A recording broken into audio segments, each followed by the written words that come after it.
Have you ever wondered why it is easier to meditate or do spiritual practices like connecting with your higher guides, channeling at early hours of the morning or way later at night?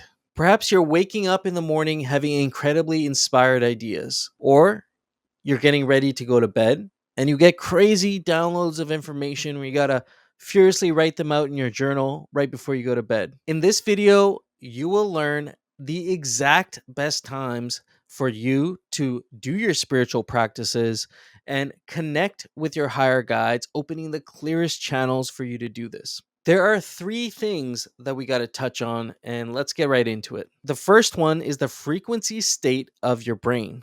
Our brains function in many different frequency patterns, and when we go to sleep, we enter what's called the alpha frequency, and then later the theta frequency, which is associated with like deep REM sleep. Theta waves are typically 4 to 8 hertz, and they match a certain frequency on the planet that I'll get into here in a second. It's oftentimes associated with dreaming. Alpha waves are associated more with quieter, focused thinking.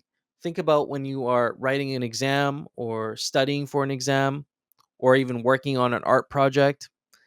Oftentimes you'll be in a alpha state, a relaxed, more meditative state. And you can think of alpha waves being a bridge from the external to internal world. And then we have beta waves. This is what you're in when you're driving to work, when you're problem solving, or having an argument with your neighbor.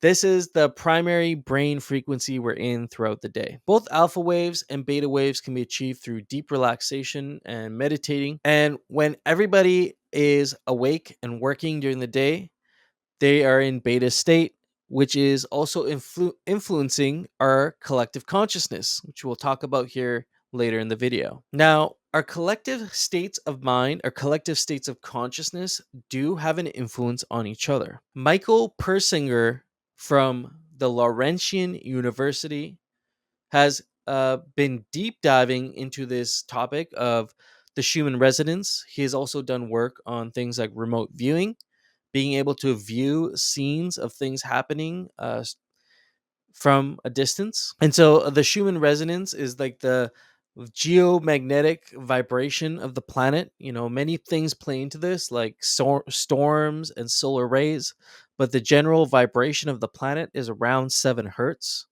And some people will even match this frequency when they're in theta wave sleep. It was a coiled copper wire that would go around the subject's brain. And this wire would be plugged into a programming board that we plugged into a computer. And then a frequency would be programmed into it to match the Schumann resonance. He had two participants take part in this at a distance, far distance. It was like 50 kilometers. It was very, very far distance, both wearing these coiled devices on their heads. And what they found through multiple trials and testing is the subjects, when they were both wearing these devices, all resonating at the same time as the Schumann resonance, they were able to almost share a unified brain, a collective consciousness between the two. It proves that our individual states of consciousness actually have an impact on the larger collective consciousness, kind of like we're uploading our feelings and state into the cloud. Group meditations are something I've personally experienced as well. Aaron Doughty, a well known YouTuber in the realm of spiritual awakening and spirituality, has done these group meditations, and he did one many months ago with over 2,000 people meditating online. And I found that there was a different kind of feeling being part of this group meditation. There was sort of a unification of our consciousness, unification of our intentions that we were setting at that time. And it did feel different. I also did one recently that was in person group meditation, and that was another whole different feeling. There's definitely a feeling of deep unity and connection there. So it's interesting how we are able to, through collective consciousness, change or impact the Schumann resonance of the planet. Now, knowing that there are different brain states people are in, of course, the theta brain state, the theta or alpha brain states being the most ideal states to be in when we're channeling or making connections. Knowing that our brain states have an impact on each other, It makes sense to find the cleanest time for your spiritual practice in 24 hours to make the most of it. Now, another aspect that also gets overlooked is when people are not sleeping and they're awake during their day. We have Wi Fi communication devices. We have our cell phones, the first things we interact with almost every day. We have the television sets that get turned on that are pumping out negatively charged news and make people feel a certain way, usually lower emotions like fear, resent, anger. And we have people primarily in beta wave brain frequency as they're doing, tasks, going about tasks with their day, dealing with their families, dealing with their children, going to work, commuting to work, things like that. These can all be seen as sort of energetic obstructions if you're trying to actively make connections with your higher guide. Even if you might not directly be experiencing this, if other people are collectively experiencing that, the energetic field is going to be primarily of beta state compared to, theta or alpha. Now, just think about 24 hours and when these things that I just all mentioned would be most present. I did a little research to see when people around different areas of the planet, on average, when do they actually go to sleep and when do they actually wake up? So, the average sleeping times from New York to Melbourne range between 11 p.m. and midnight. Of course, we have different time zones, so they're not going to be exactly the same at the same time. But like locally speaking, 11 p.m. to midnight is when people typically, on average, go to bed. Now, waking times were sort of what I expected. Going from Melbourne to New York, the average waking time was between 6 a.m. and 6:30 a.m., which also, yeah, it makes sense. People are getting ready to go to work. A lot of people I know start their day around then. I personally start my day a little bit earlier, and you'll see why in a second, at 5:30 or sometimes even 5 a.m. if I'm feeling a little frisky and I can actually get up that at that time. But yeah, for the vast majority of people, I'd say 6:30. Sometimes even 7, I guess, for some people. Now, knowing this, we can use this to our advantage and make better connections. Have deeper meditations, stronger channeling connections when people are, have already gone to bed or before they're just about to wake up. Which is why I actually wake up at 5:30 or 5 a.m.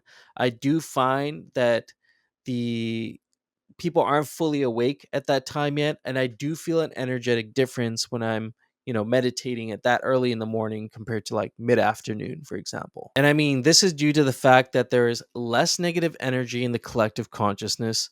The vast majority of people are in still theta or alpha brain states, and there's less interference from communication devices like cell phones, of course television sets and things like that. It's interesting because when I wake up at 5 or 5:30 in the morning, usually I'll get like very large downloads of information or very inspired ideas connected to things I was thinking about the day before. It comes to me much more clearly and naturally, and I'll usually whip out my phone or my journal furiously, quickly write it down before the thought escapes me. And I had a conversation like this with my grandfather, who he mentioned that 3 to 4 a.m. was the best time to meditate. That's the time he mentioned, that he preferred, which makes a lot of sense because it is, you can almost be guaranteed that at that point, the vast majority of people in your locale are still sleeping, haven't really got their day started yet. And most people will be in theta states, matching the Schumann frequency, still be in deep sleep by then. It's not the most practical thing to wake up that early in the morning, especially if you have a 9 to 5 job that you have to get to, that you have to get ready for work. But I would encourage you or challenge you to find even 5 or 10 minutes to do a daily practice before you go to work. If you're waking up at 6, try waking up at 5:50, and do the meditation first thing in the morning. Just 10 minutes every day is more important and will build a better foundation for what you're trying to achieve than trying to do half an hour every couple days. The consistency and time you decide to do this is what really matters. If the morning seems like it is not achievable, I would try doing it before you go to bed. Say you're going to bed at 11, you could do your meditation, from 11 to 11:10, and then go to sleep. And actually, meditating right before bed can be incredibly powerful as you go into the dream world, the dream realms, and subconsciously program your mind to think about certain things. It's almost like those thoughts marinate in your head overnight, and in the morning, especially if you wake up before others and follow some of the advice in this video, you might come up with some incredibly inspired ideas. So let me know what you think. Is there a specific time you've been doing your spiritual practice? Go ahead and try some of these times we discussed here. I'd love to know if this made a difference in the clarity or strength of connections that you were able to make. Until next time, friends, peace.